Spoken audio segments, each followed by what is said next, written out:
which is easy. They have Richmond, which is easy. And by the way, get to Clemson in the and ACC, Miami but they don't. They don't get the good teams are Miami is a good team, and Florida State may be good, and Clemson is usually good, and SMU is good. They only have to play Clemson, so they get a break in the schedule. I tell you, the thing that got to me is that knowing how long I covered a lot of college football, knowing how long halftime is, which is about a half an hour. You can go out and shop for groceries at halftime of a college football game. Yeah. That's where Belichick always was lauded as doing his best work. And they come out, and TCU goes right down the field.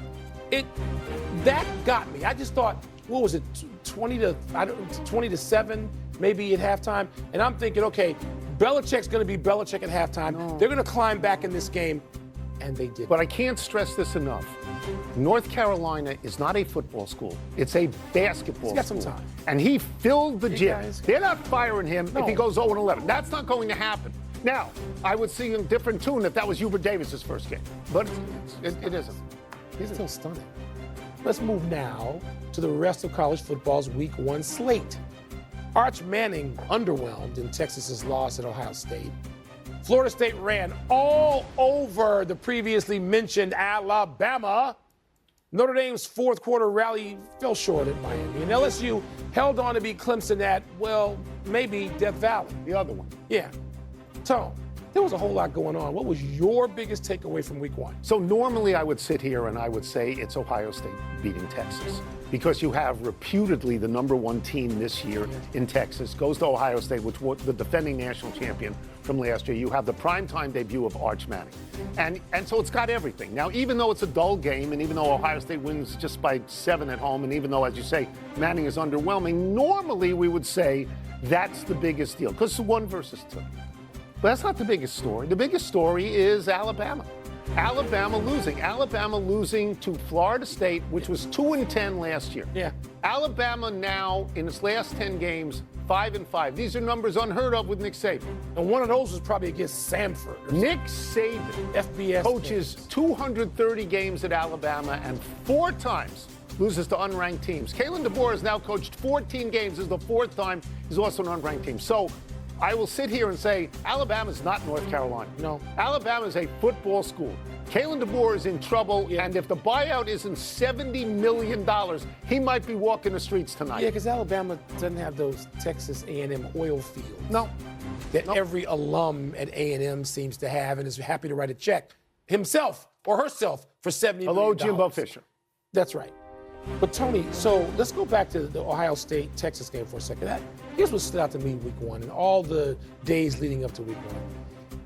I don't want mass media, major media, networks, including people that we like to call our friends, to just ruin the watching of college football for me, the consumption of college football, by exaggerating the hell out of everything, by overstating everything. Arch Manning is not Peyton or Eli or Archie just yet.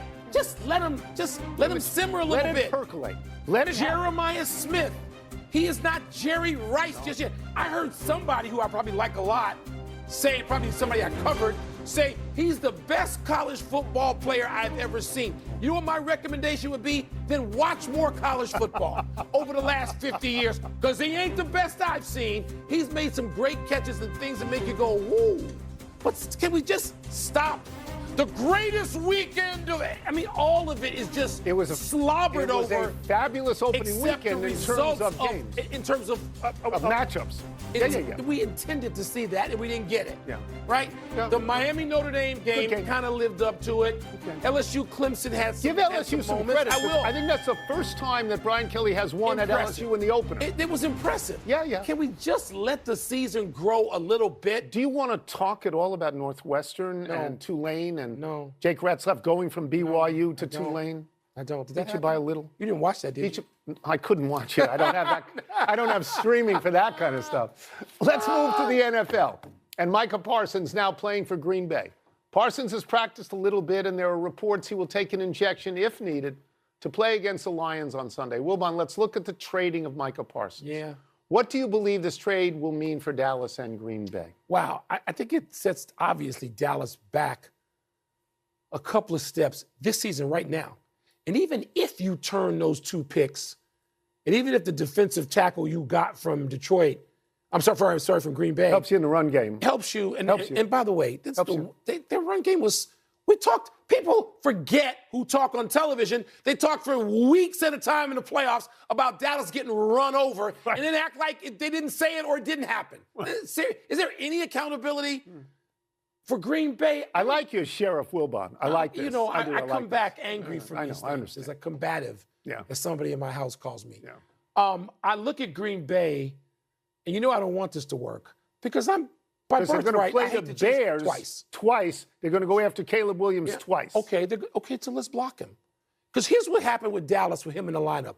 I know their rating defensively was as high as it can get with him on the field. Yeah. I get it. I get that he and Reggie White are the only two people to do something together with sacks, a number of in their first 4 seasons. But here's what Dallas didn't do. They didn't do a damn thing in the postseason.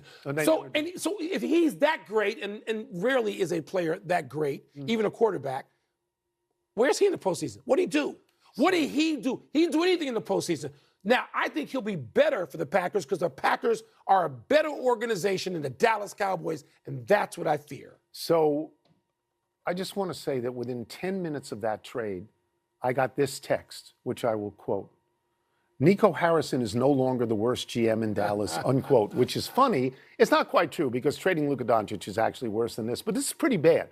And it's all at the feet of Jerry Jones. It's all at the feet. Yeah. The statistic you are quoting that is out there is that when Parsons was on the field, they had statistically the best defense in the NFL. And when he wasn't on the field, it was the worst. Yeah. If that's true, what are you doing? What are you can't actually do that. You and I had this conversation, though, contemporaneously of the trade. We were both watching independently of one another, the NFL Network. And we saw the beat writer, well, I did not a beat writer, but the beat reporter on Dallas. She is there every single day. She's not, as you would say, one of these guys who played in the NFL 15 years ago and floats into a talk show without any real knowledge of Dallas now, right now. She's there every single day. And she said, and both of us made note of this, that there were a significant amount of people on Dallas who did not think that Micah Parsons was committed to that team and are not that sorry that he's gone. Now, I'm that sure. Sound familiar coming out of Dallas? Yeah. Came out about the other guy, too. I'm certain. We'll see. He's a great. I wouldn't make the trade. He's a great player. Would be better for the Packers. I wouldn't have made than he was. And Reggie White. The difference is Reggie White was great in Philly and he was great in Green Bay. I thought your head would explode because of this. Because